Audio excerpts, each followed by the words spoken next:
l'étude de ce soir. Merci pour la parole, frère Nélan et frère Evolus pour la prière. Merci à tous d'être là ce soir autour de la parole de Dieu. Nous voulons accueillir nos visiteurs et aussi nos amis qui vont nous suivre au-delà des frontières du Canada. Nous remercions Dieu pour sa grande bonté, lui qui nous prête vie et qui fait que, grâce au sacrifice de son Fils Jésus-Christ, nous ayons l'espérance. Le thème de l'étude de ce soir, c'est l'opinion du monde face à l'autorité de la parole de Dieu. Après avoir terminé une série sur le thème de la soumission aux autorités supérieures, recommandée par la parole de Dieu, je me suis dit, il serait quand même utile qu'on regarde, étant donné que nous étions tous d'accord à l'unanimité, nous sommes d'accord avec la parole de Dieu sur la soumission aux autorités supérieures. Nous allons regarder comment est-ce que les autorités de ce monde, en grande majorité, et les habitants de la terre, défient le Dieu créateur sur un point fondamental de la création. Toutefois, il serait bien de souligner, il y en a quelques-uns parmi les autorités et aussi parmi les habitants de la terre, entre autres les croyants, qui résistent contre l'opinion ou la grande opinion dans le monde. Et c'est une opinion qui est changeante, qui évolue avec le temps. Dans ce monde, il y a bien de valeurs. La maison a une certaine valeur. Beaucoup de choses ont de la valeur. L'or, l'argent. Votre voiture a une certaine valeur, même si chaque jour elle perd sa valeur marchande. Par rapport aux maisons, j'ai pris cet exemple par rapport à l'évaluation de la ville. Tantôt, la valeur d'un bien, surtout de la maison, parce qu'on paye les taxes municipales, tantôt, votre maison sera évaluée au-delà de sa valeur ou en dessous. Mais tout dépend. Mais qu'y a-t-il de plus important? Qu'y a-t-il vraiment de plus... Y a-t-il quelque chose qui a plus de valeur dans ce monde? C'est clair que dans cette question, les avis sont divergents, les avis se contredisent d'un milieu à un autre, d'un pays à un autre. Nous savons tous que l'être humain, nos enfants, ont de la valeur inestimable, mais en même temps, le dollar, que ce soit américain ou canadien, tantôt perd sa valeur, mais a bien de valeur aussi. Il fallait le souligner quand même. Mais nous voulons, dans cette étude de ce soir, bien sûr, ça sera une étude brève, nous vivons dans un monde où tout est confus. Nous avons besoin de clarté et de la compassion. Pourquoi clarté? Parce qu'au nom de la compassion, tout peut devenir confus. Mais heureusement, la parole de Dieu est là pour que nous puissions voir tout avec clarté, grâce à Dieu. C'est pour cela que nous avons choisi ce thème, l'opinion du monde face à l'autorité de la parole de Dieu. Ce qu'un être vivant dit a une certaine valeur. L'opinion de chacun mérite d'être respectée et ne pas être jetée par terre. Les arguments des uns et des autres comptent. Mais ce que Dieu a dit demeure éternellement. Et il y a une distinction entre ce que Dieu dit dans sa parole et ce que je comprends. C'est pourquoi, d'ailleurs, Dieu a fait des dons à l'Église, selon Ephésiens 4, verset 11, afin que le peuple de Dieu soit édifié, soit enseigné. Et dès Timothée chapitre 3, toute écriture est inspirée de Dieu et est utile. C'est pour que nous puissions voir avec clarté sur le point essentiel, comme aujourd'hui nous allons toucher le point de la création.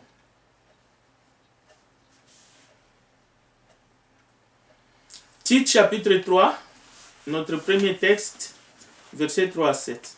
Nous étions autrefois insensés,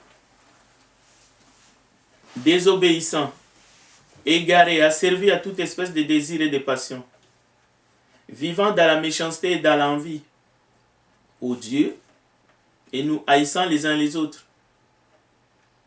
Le verset 4. Mais lorsque la bonté de Dieu, notre Sauveur, et son amour pour les hommes ont été manifestés, il nous a sauvés. Non parce que nous aurions fait des œuvres de justice, mais en vertu de sa miséricorde. Par le bain de la régénération et le renouveau du Saint-Esprit, il a répandu sur nous avec abondance. Par Jésus-Christ notre Sauveur, afin que, justifiés par sa grâce, nous devenions héritiers dans l'espérance de la vie éternelle. Alors ça c'est notre texte de base, je répète, Tite chapitre 3, versets 3 à 7. L'Évangile déclare avec assurance que Jésus-Christ est ressuscité corporellement de mort. Donc, en ressuscitant, Jésus avait un corps. Et il était toujours un homme.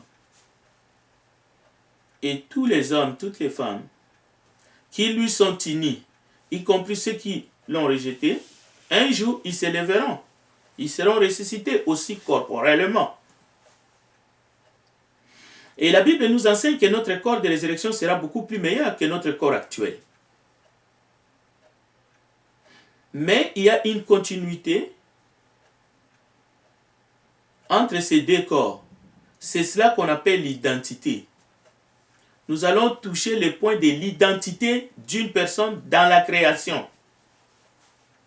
Et même après la résurrection. Dans 1 Corinthiens chapitre 15, si nous regardons vers le verset 44, je cite seulement, Paul utilise le métaphore d'une graine enfouie dans le sol, qui pousse comme une plante glorieuse pour illustrer justement comment ça va se passer, cette résurrection des corps.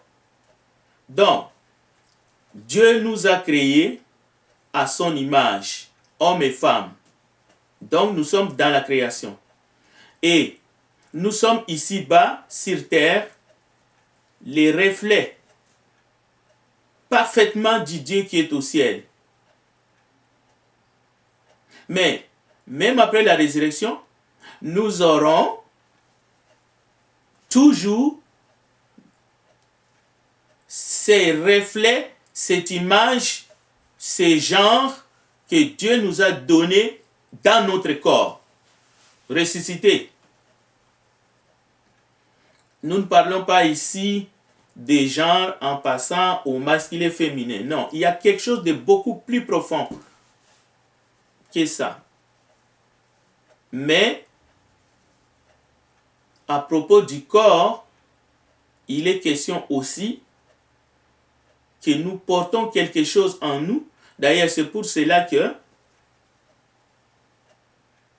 les enfants nous ressemblent. Si votre enfant ressemble à votre voisin, il faut vous poser des questions. Contrairement à cet enseignement où on dissocie les corps comme quelque chose de pas essentiel, juste comme une enveloppe, on peut le traiter comme on veut, on peut le modifier comme on veut, avec l'âme ou avec l'esprit. l'enseignement de l'autonomie du corps, cet enseignement n'est pas biblique. La Bible affirme que nous n'avons pas à dresser l'âme contre le corps, ni l'âme contre l'esprit, mais surtout l'âme contre le corps ou l'esprit contre le corps, à créer une sorte de dissension au point de vue valeur ou au point de vue importance. Dieu nous a créés comme des êtres qui forment un tout. Et la résurrection de Jésus confirme le fait que Dieu considère le corps comme une partie essentielle de notre nature humaine. C'est pour cela qu'on parle de la résurrection du corps. Maintenant, et dans le monde à venir. Donc, le corps n'est pas un matériel neutre. Qu'au nom d'une loi, créée de toutes pièces par les hommes, le corps devient neutre. On peut définir, on peut faire avec ce corps ce que bon nous semble. La Bible nous dit que le corps n'est pas simplement un lieu d'habitation de l'âme, mais il fait partie de qui nous sommes. Le corps fait aussi partie de notre identité, comme l'âme aussi et l'esprit. Ce que Dieu avait dit au début, lors de la création, concernant la terre, et même pendant et après la chute de l'homme, démontre que nous devrions avoir de la considération au Créateur, pas seulement aux créatures ou à la créature. Nous sommes, malgré la chute, un chef-d'œuvre, chacun pour sa part. Un chef-d'œuvre de qui? Un chef-d'œuvre de Dieu. Même si ce chef-d'œuvre, corps, âme et esprit, brisé par le péché, nous n'avons pas reçu le mandat de recomposer selon notre bon vouloir ces éléments qui forment l'être, un tout. Chaque être humain a besoin d'être restauré par contre, à cause du péché, par son Créateur ou par la parole régénératrice de Dieu, par le moyen de la rédemption qui est en Christ, par le moyen de l'évangile de Christ, Christ qui a payé le prix de notre rédemption.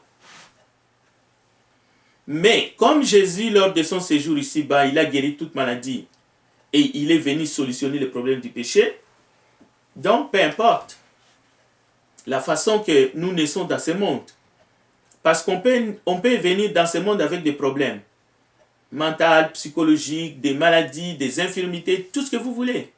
Ça peut toucher le corps, ça peut toucher l'âme, ça peut toucher...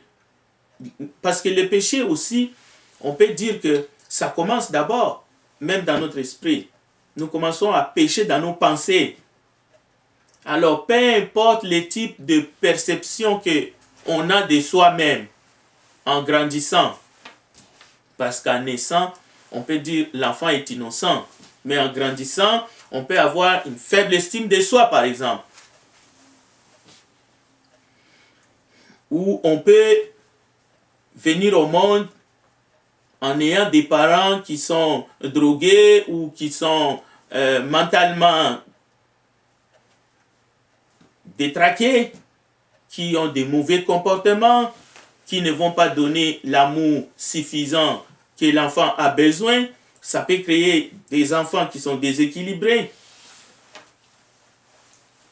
On peut avoir des grandes tendances depuis sa jeunesse pour pécher, ainsi de suite, parce qu'on a hérité une vie, comme la Bible dit souvent, notre vaine manière héritée de nos ancêtres. Mais qui ignore que Jésus-Christ était reconnu comme étant l'ami des prostituées et des pécheurs? Qui ignore que Jésus-Christ est venu pour détruire les œuvres du diable et qu'il est venu pour pardonner nos péchés? La parole nous dit que Jésus n'est pas venu pour les personnes en bonne santé. Il est venu pour des malades. Comme les médecins. Le médecin n'est pas là pour des gens qui sont en santé. Mais il est venu guérir ceux qui ont le cœur brisé. Jésus est venu guérir les affamés, les assoiffés, les enfants qui ont vécu le rejet au niveau de la famille. Mais nous constatons sur un point fondamental qui touche la création, l'autorité de Dieu est bafouée, rejetée de manière évidente.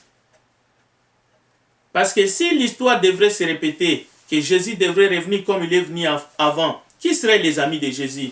Qui sont les pécheurs de nos jours?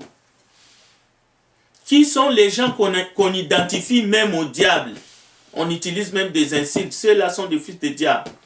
Pensez à cela.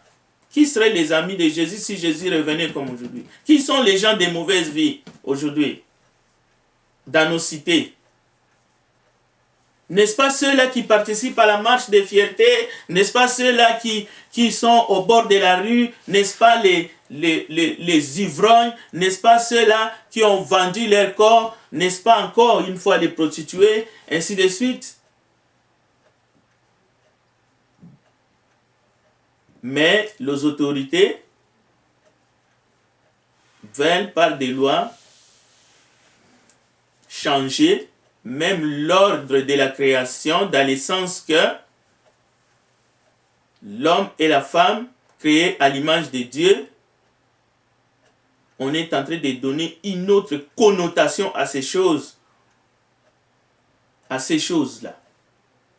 Mais Jésus aime sa création.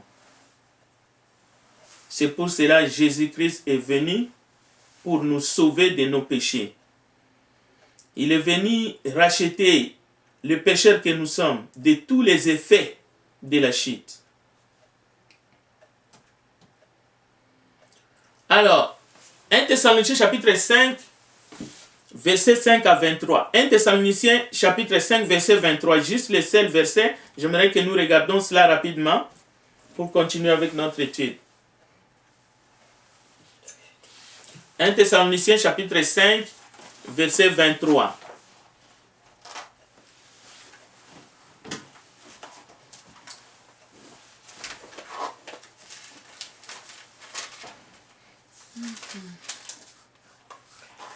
Que le Dieu de paix vous sanctifie lui-même tout entier et que tout votre être, l'esprit, l'âme et le corps soient conservés irrépréhensibles lors de l'avènement de notre Seigneur Jésus-Christ. Voilà. Nous voyons ici ces éléments créés à l'image de Dieu, âme, corps, esprit, qui doit être sanctifié mais entièrement. L'esprit par lequel nous avons conscience de Dieu et par lequel nous entrons en communication avec le monde spirituel. L'âme, qui est la personnalité humaine, les centres de décision. Le corps, qui est la partie physique de notre être et qui comprend aussi nos 5 sens. Les humains ont décidé d'agir contre l'ordre que Dieu a établi dans sa sagesse et dans sa souveraineté.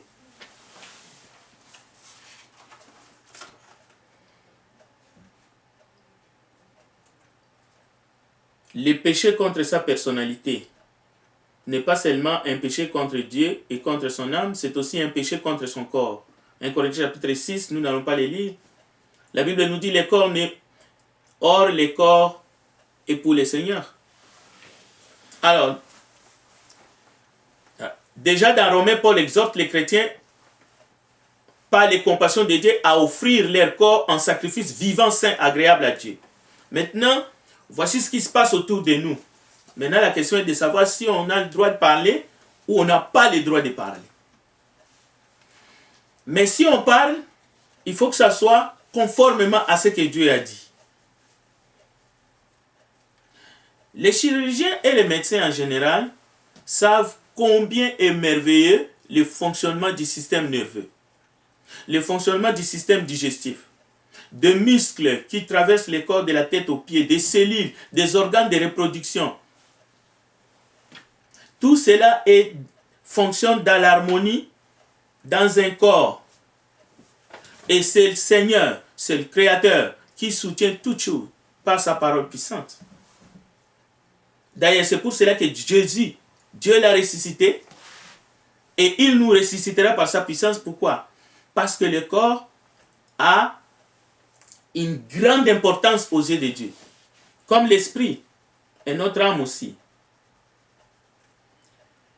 Si Jésus était ressuscité avec son corps, parce que son corps faisait partie de sa personne.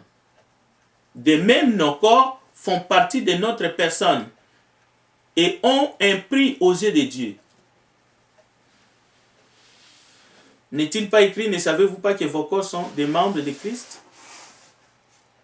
Allons-nous faire des membres de Christ les membres d'un prostitué? C'est la question qui a été posée aux chrétiens.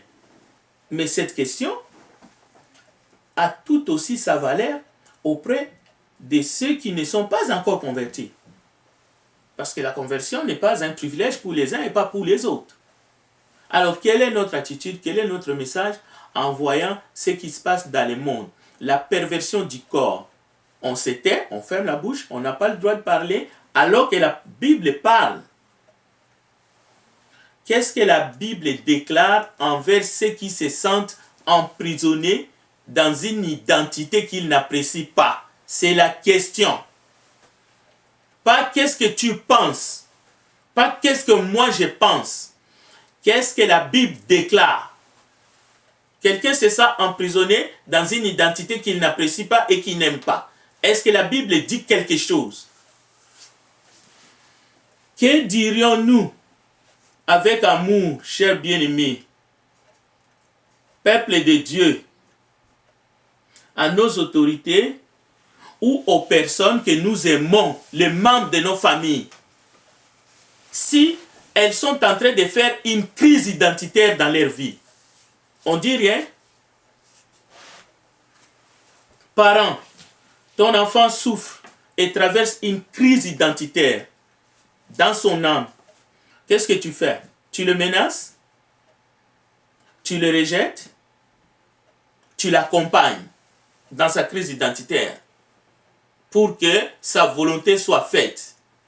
Ou est-ce que tu dis quelque chose conformément à ce que le Dieu créateur, le Tout-Puissant a dit et qu'il a fait? C'est ça la question que chacun doit méditer dans son corps. Parce qu'il y a trop d'hypocrisie et d'hypocrite aussi.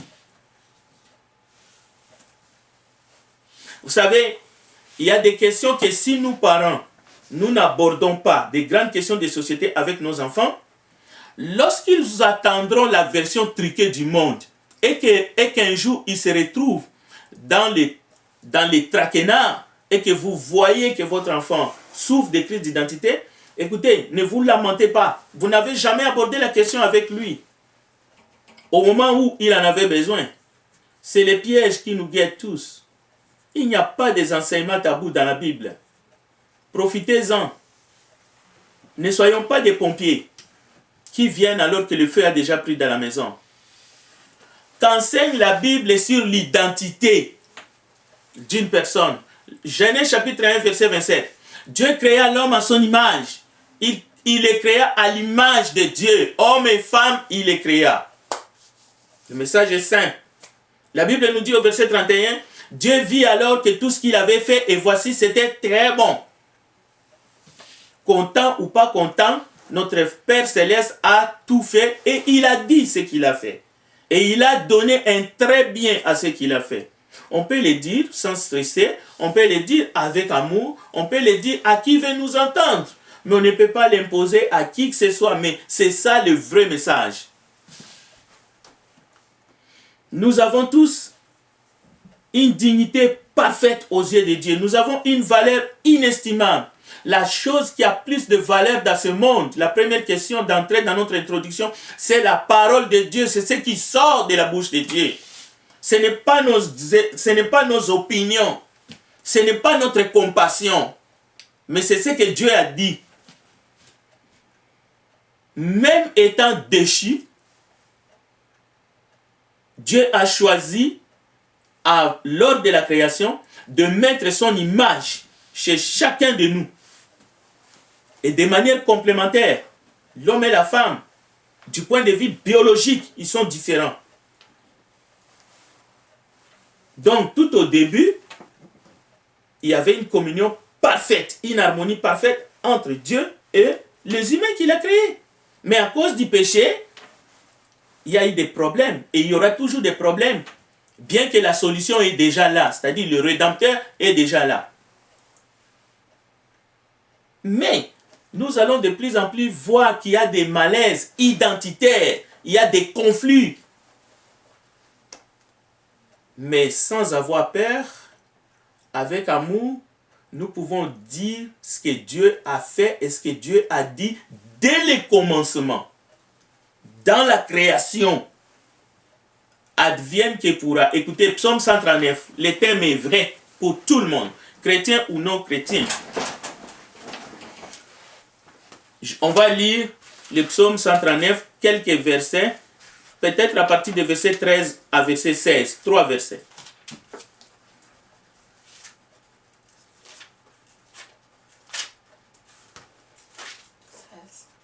Oui, Psaume 139, verset 13 à 16, vous pouvez suivre dans votre Bible, s'il vous plaît.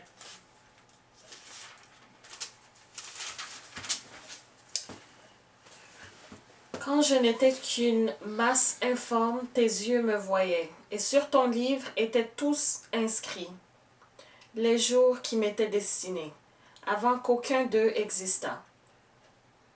Continue. Que tes pensées, ô Dieu, me semblent impénétrables, que le nombre en est grand. Si je les compte, elles sont plus nombreuses que les grains de sable. Je m'éveille et je suis encore avec toi. Ô Dieu, puisses-tu faire mourir le méchant? Non. On va s'arrêter là. On ne veut pas aller plus loin. Écoutez, toujours dans les psaumes 139. Tu m'as fait ce que je suis et tu m'as tissé dans le ventre de ma mère. Merci d'avoir fait de moi une créature aussi merveilleuse. Tu fais de merveilles et je le reconnais bien. Mon corps n'était pas caché à tes yeux quand dans les secrets je fus façonné et tissé comme dans les profondeurs de la terre. Je n'étais encore qu'une masse informe, mais tu me voyais et dans ton registre se trouvaient déjà inscrits tous les jours que tu m'avais destinés alors qu'aucun d'eux n'existait encore. Chers amis, la parole de Dieu est faite pour tous. C'est pour cela Paul disait aux chrétiens, mais en réalité à tout le monde, à partir du chapitre 9, verset 20, je vous cite, « Ô homme, toi plutôt, qui es-tu pour contester avec Dieu? Le vase d'argile dira-t-il à celui qui l'a formé, pourquoi m'as-tu fait ainsi ?» Lorsque Paul lisait ces textes, lorsqu'on lisait ces textes dans les synagogues, même les mouches arrêtaient de voler. Ésaïe chapitre 45, verset 9. « Malheur à qui conteste avec son Créateur. » 1 Corinthiens chapitre 11, verset 16. « Si quelqu'un se plaît à contester, nous n'avons pas cette habitude non plus que les églises de Dieu. » Donc, nous avons dans la parole de Dieu des directives à suivre dans chaque cas. Les humains peuvent parler. Jude, chapitre 1, verset 22. Il est donné comme un ordre sacré. Reprenez les uns, ceux qui contestent. Sauvez-en d'autres en les arrachant du feu. Et pour d'autres encore, ayez une pitié mêlée de crainte, haïssant jusqu'à la tunique souillée par la chair. Donc, si la parole te dit, reprenez les humains avec amour, et toi, tu te dis, c'est mieux de ne rien dire. Tu choisis de faire quoi? Si dans une situation ou dans un cas aussi flagrant qui touche la création, où quelqu'un est en train de nier son identité et de se donner une autre identité, toi tu as peur, tu dis tu ne vas rien dire, parce que c'est une question qui est sensible. Comment tu peux arracher quelqu'un du feu? Vous savez, lorsque nous étudions la parole de Dieu, vous pensez que ça reste entre les quatre murs dans notre Zoom? Il y a ça sort. Même les autorités nous écoutent. Donc, nous devons dire la parole qui sort de la bouche de Dieu, les oracles de Dieu. Dans quel but? C'est pour que les âmes soient sauvées. C'est la mission de Jésus qui a laissé à ses apôtres. Et le message est arrivé jusqu'à nous et nous devons livrer le même message.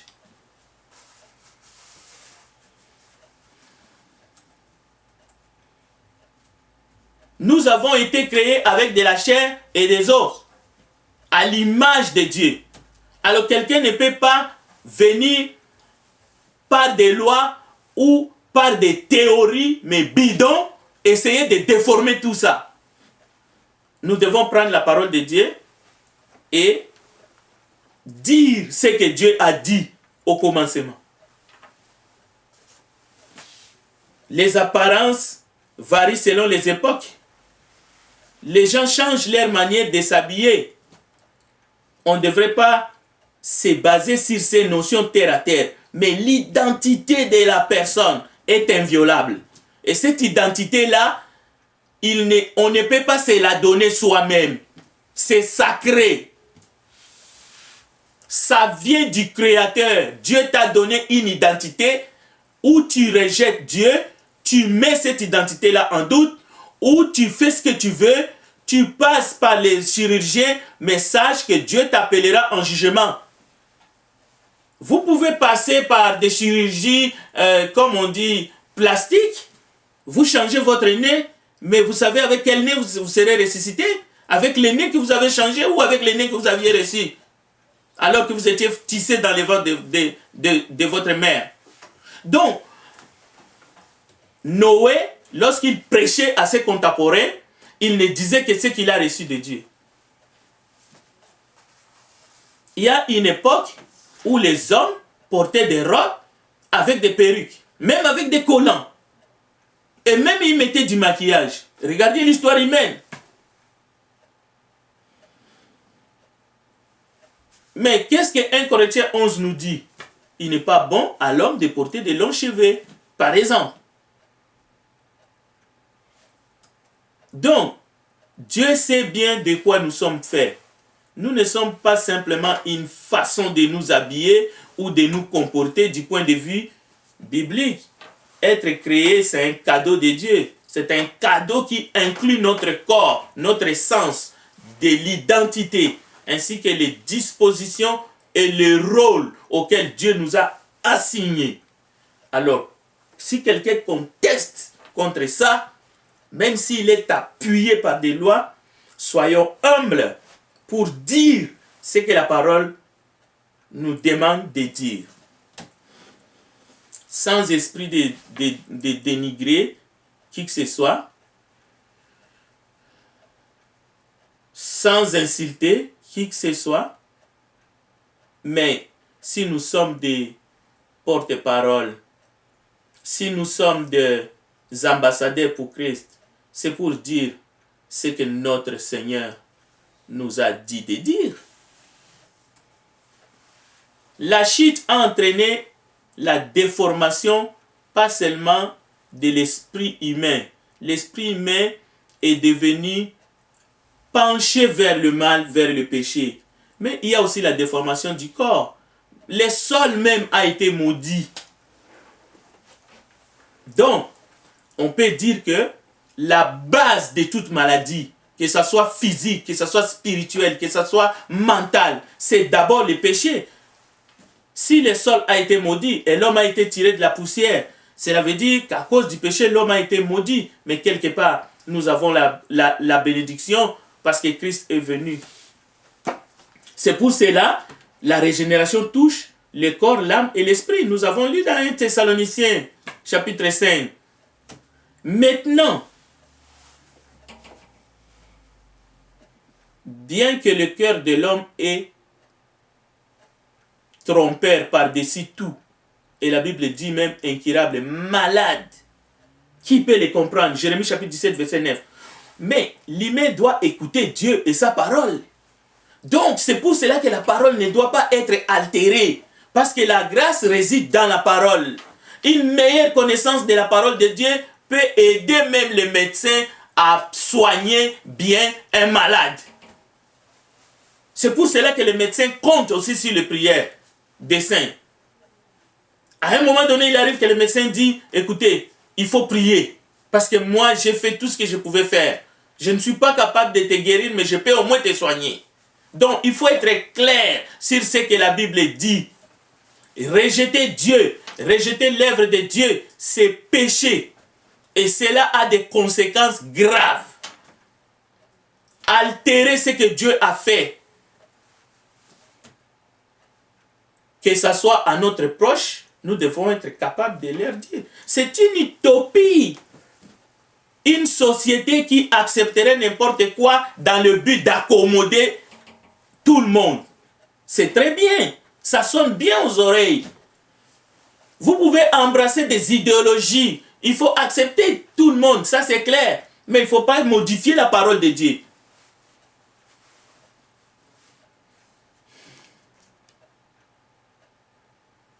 Chaque fois que les humains se sont détournés du plan de Dieu, cela est génératrice de souffrances terribles dans toutes les civilisations. Tout péché conduit à la douleur. Tout péché conduit au désespoir et à l'enfer.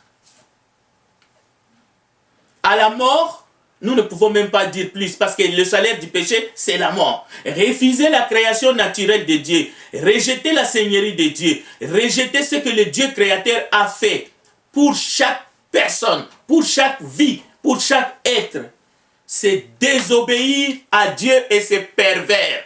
Il n'y a pas un autre terme. Donc, notre destinée, la destinée de chaque être vivant, c'est en Dieu. Ce n'est pas en nous-mêmes. Il y a des choses que l'être humain ne peut pas choisir. L'enfant ne peut pas choisir ses parents.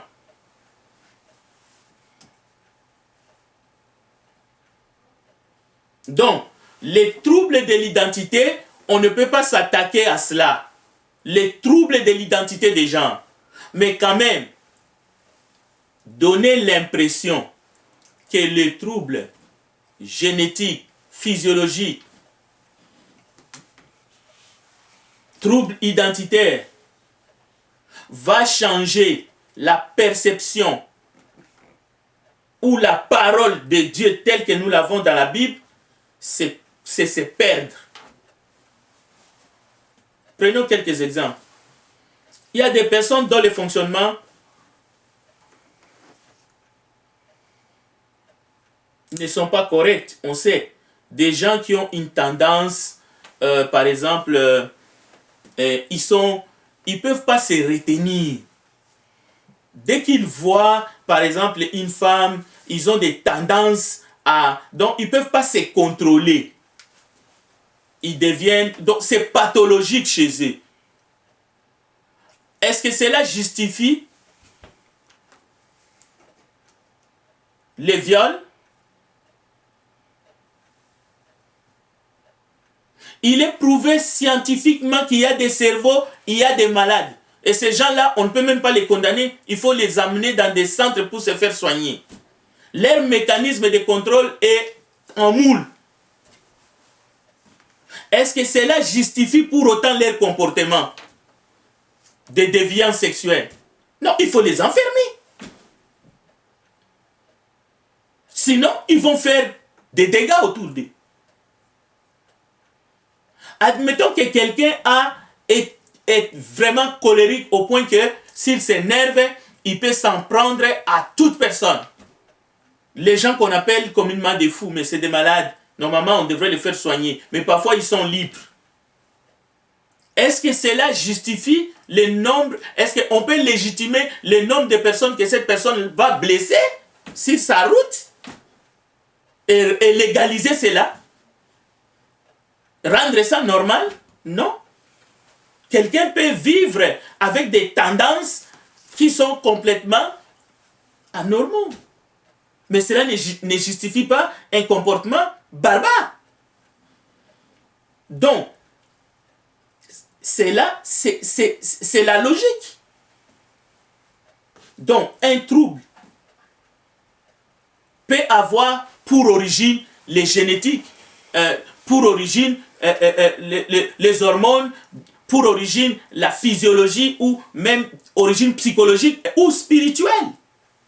Quelqu'un qui voit qu'il est poursuivi et qu'il est énervé et qui commence à s'attaquer aux gens, est-ce que cela justifie les comportements dangereux vis-à-vis de la société?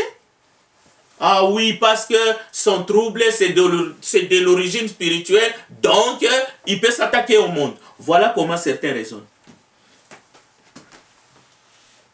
Est-ce qu'un amour fort au sein d'une famille justifie l'inceste dans une famille? Un père qui commence à toucher ses enfants, je les aime trop. On a été toujours proches dans notre famille, mais il y a des familles, on sait, des générations qui ont pratiqué l'inceste, au nom qui sont très serrés. Non, non. Notre société est en train d'aller à volo. Et nous, les chrétiens, on ne doit pas flancher. Alors, chers frères et sœurs, j'espère que nous allons nous remettre à Dieu. Nous allons vraiment arranger, rectifier les tirs, afin que nous puissions faire la volonté de Dieu et que nous ne baissons pas le bras. Parce que le message de l'évangile, ce n'est pas seulement Dieu a tant aimé le monde qu'il a aimé son Fils, afin que quiconque croit ait la vie éternelle, ne puisse pas se perdre. Non, c'est plus que cela. C'est défendre la création de Dieu.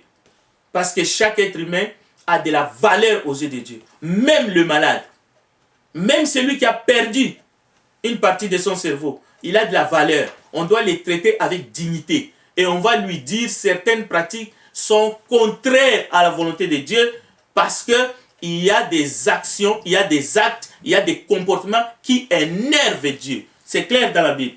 Que Dieu bénisse sa parole. Je retourne la parole à notre frère Néla.